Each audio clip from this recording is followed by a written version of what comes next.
Notre histoire coloniale a marqué profondément le visage de notre histoire et de notre société. Je souhaite aujourd'hui que l'on se débarrasse des rancunes, des rancœurs, des oublis, des blessures, pour enfin assumer notre destin commun et respecter les valeurs de la République que nous portons haut et partout dans le monde.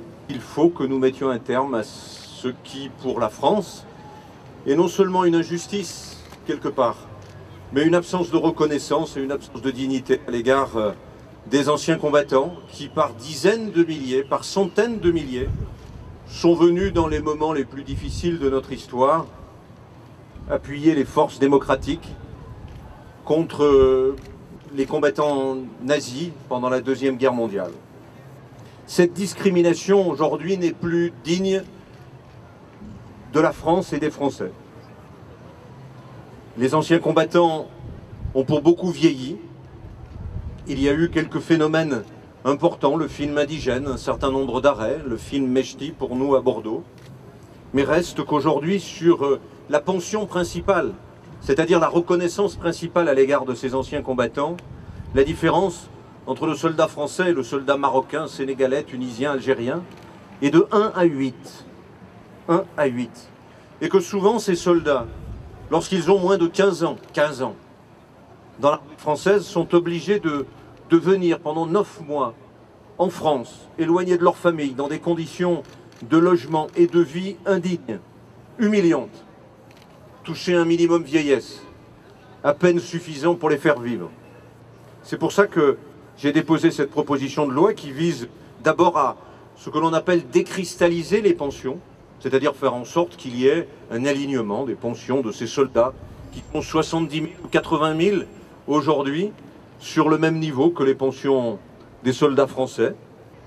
Il y en a, je crois, aujourd'hui 70 000. Certains, une dizaine, sont présents parmi nous.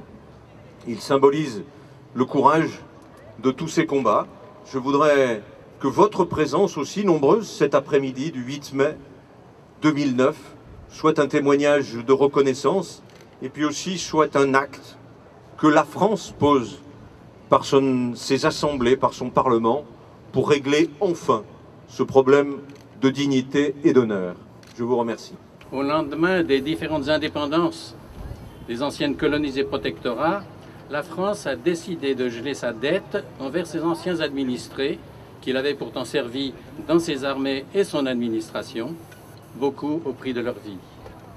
Par dépit à l'égard de ceux qui avaient choisi l'indépendance, les montants versés au titre des différentes pensions et retraites ne seront plus réévalués et l'inflation alors importante les réduira au fil des années à des valeurs dérisoires. C'est ce qu'on appelle la cristallisation. Il est grand temps que l'État abandonne cette mentalité coloniale qui continue de fonder sa politique, et depuis 2 ans de façon encore plus scandaleuse. Il militarise ses banlieues contre bien souvent les descendants de ces libérateurs, qu'elle stigmatise par des termes de sauvageons ou de racailles. Il pourchasse ces étrangers qui sont souvent les enfants et les petits-enfants de ces libérateurs. Il ruine des vies, détruit des familles pour le seul crime d'être sans papier. Mettre un terme à la spoliation mise en œuvre par la France à l'égard de ses anciens combattants et fonctionnaires est une condition indispensable pour qu'elle retrouve son honneur, mais elle ne pourra le retrouver pleinement qu'après une révision complète de sa honteuse politique d'immigration.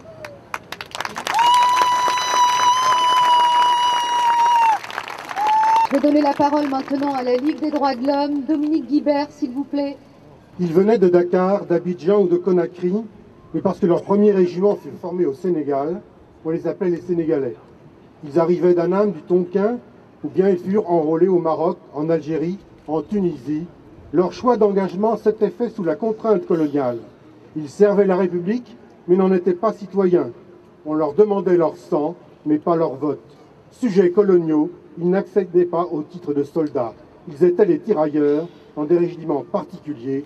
Égaux, ils le furent dans la mort, mais ils ne l'étaient pas en droit. Les combattants des anciennes colonies ne bénéficient pas d'une égalité de traitement. Je voudrais donner un éclairage peu glorieux de ce que c'est cette discrimination. Alors que le temps d'engagement obligatoire dans les chantiers de jeunesse de Vichy est assimilé à un service militaire et peut donner lieu à pension et validation, le texte de 59 supprime cette possibilité aux anciens soldats coloniaux.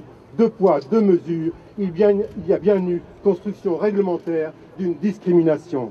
Et ça n'est pas la peine de faire semblant d'honorer des grands noms de la République si on n'est même pas capable d'être fidèle à leur combat, parce qu'eux ont été cohérents avec ce qu'étaient les valeurs de cette République. Il y a déjà eu beaucoup de trahisons par rapport aux engagements qui ont été pris par la République. Je pense notamment au massacre de Tcharoy en 1944 ou à Sétif le 8 mai 1945 également. Il serait bien peut-être aujourd'hui de ne pas trahir plus longtemps ces idéaux et de faire en sorte que la France ait une relation apaisée avec son histoire sans aller donner des leçons d'historicité au reste du monde. Madame Rokia Traoré, s'il vous plaît, qu'on ne présente plus, évidemment artiste, chanteuse et victoire de la musique 2009.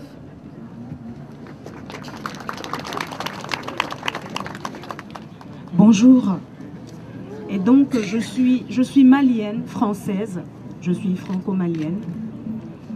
Et je connais l'histoire de tous ces honorables anciens combattants des anciennes colonies.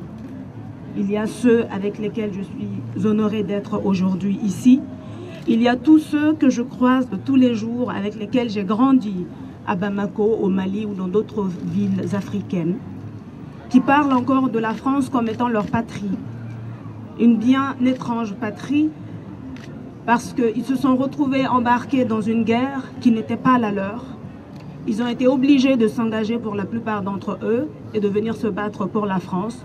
Mais une fois qu'ils étaient là, ils étaient heureux de s'être battus pour cette France-là. Et aujourd'hui encore, restent fiers de toutes leurs médailles et parlent avec beaucoup de plaisir et de dignité de ces batailles et de leurs compagnons de bataille à leurs petits-enfants. Aujourd'hui, il est très important de souligner qu'il n'est pas question que de considération pécuniaire, parce que ces personnes-là se plaignent rarement. Ils ont une grande dignité, comme je le disais, et n'ont pas de rancœur. Je pense qu'il est question plutôt de justice et d'égalité pour permettre à leurs descendants que nous sommes, souvent partagés entre la France et les pays d'Afrique, ou alors nés ici et n'ayant jamais connu ces pays-là, juste étant au courant d'une histoire et d'une certaine histoire que des Français nés ici, grandis ici, de parents franco-français, ne savent pas. Parce que ce que nous savons, en général, nous là-bas, en étant moitié-moitié ou de deuxième génération de la France, nous savons les injustices qui se sont passées au cours de la colonisation.